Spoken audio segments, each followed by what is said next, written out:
So I'm giving you guys some picks for this UFC. I'm gonna do the whole fight card prediction just because a lot of you guys asked me to do the whole card. So I'm assuming some of you guys might be betting, for example, like Nick Maximov, and you just want me to reinforce your bet or whatever.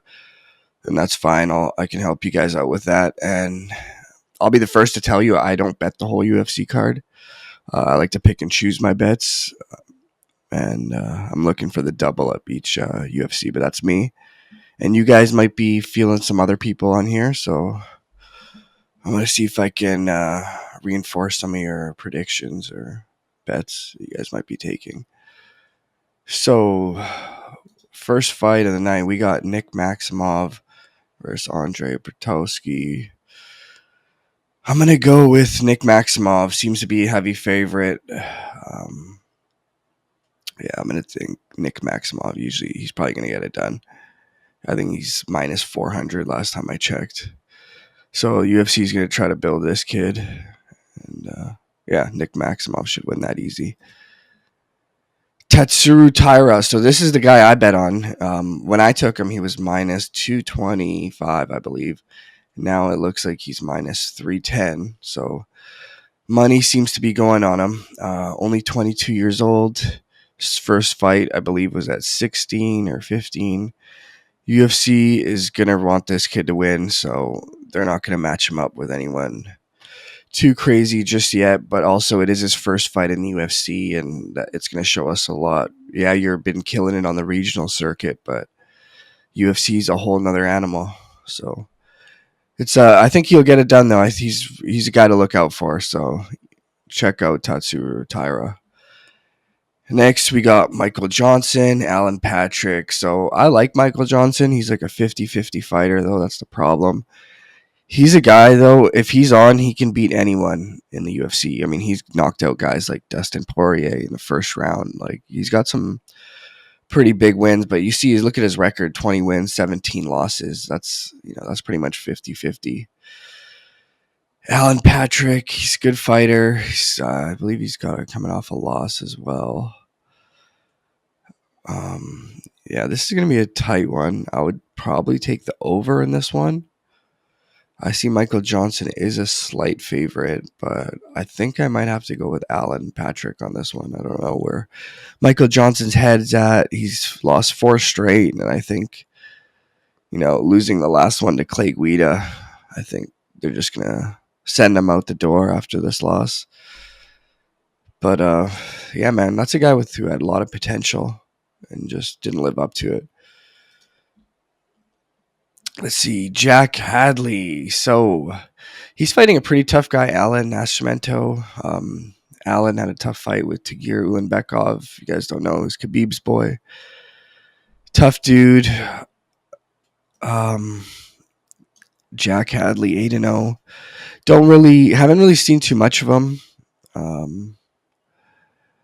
But he seems to be the big favorite, so I'm assuming he should pull through.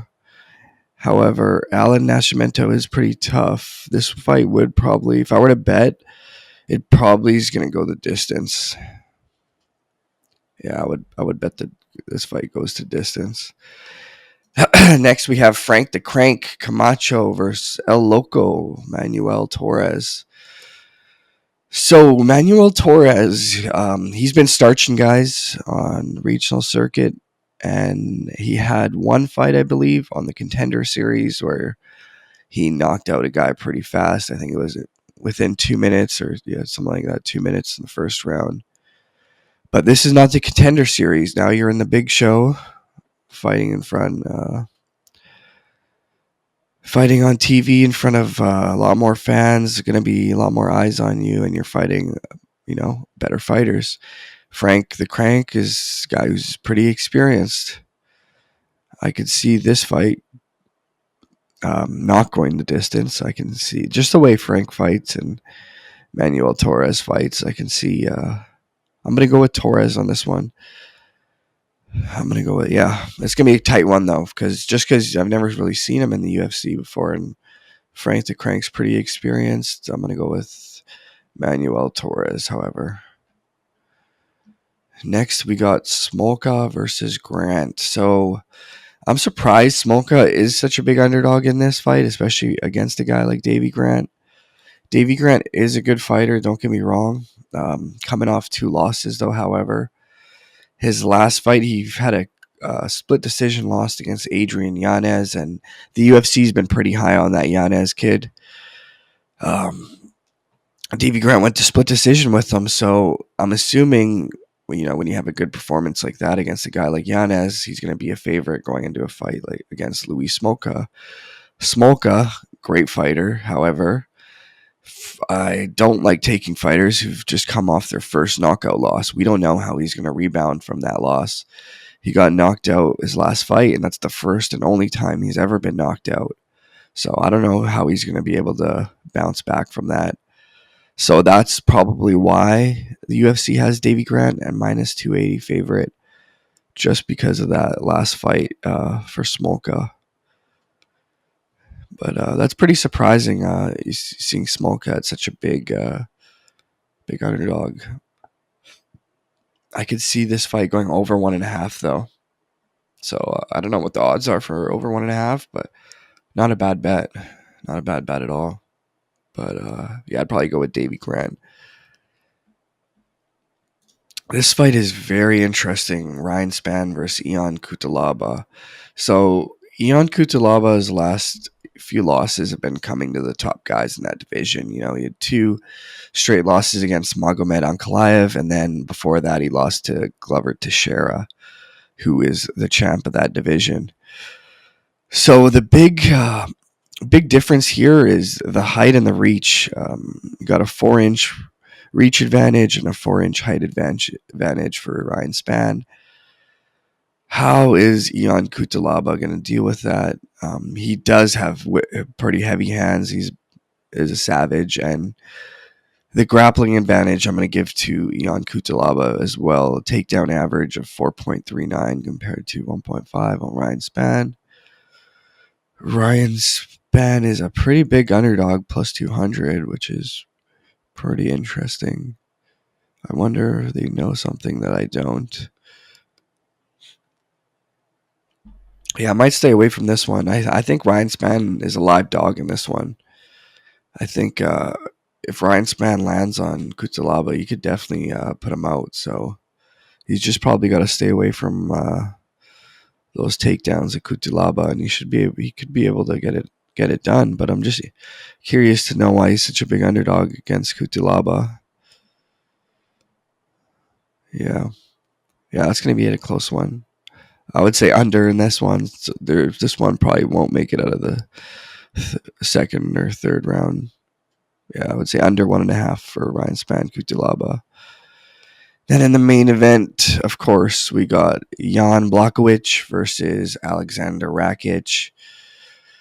Rakic is the real deal. I think he's a better wrestler than Jan Blachowicz. I don't think Jan Blachowicz is a guy who's really got a big submission threat off his back. So I'm not too worried about if Alexander Rakic does end up on top from wrestling him. Now, the striking is going to be interesting. Sometimes Rakic, he does like to take the fight a little slow, especially his last few fights. He's been fighting a little slow, fights at his pace. However, he's never been 5 rounds before. So it'd be interesting to see how he game plans for a 5-round fight. I wonder if the real question is Alexander Rakic going to finish Jan Blachowicz? And the answer is I don't think so. I don't think so. I don't think he's going to be submitting Jan Blachowicz. I don't think his jiu-jitsu is up there with like a Glover Teixeira or anything like that. I do think he could out-grapple Jan Blachowicz. The striking edge I'm going to have to give to Rakic as well. And, Jan Blachowicz getting a little older.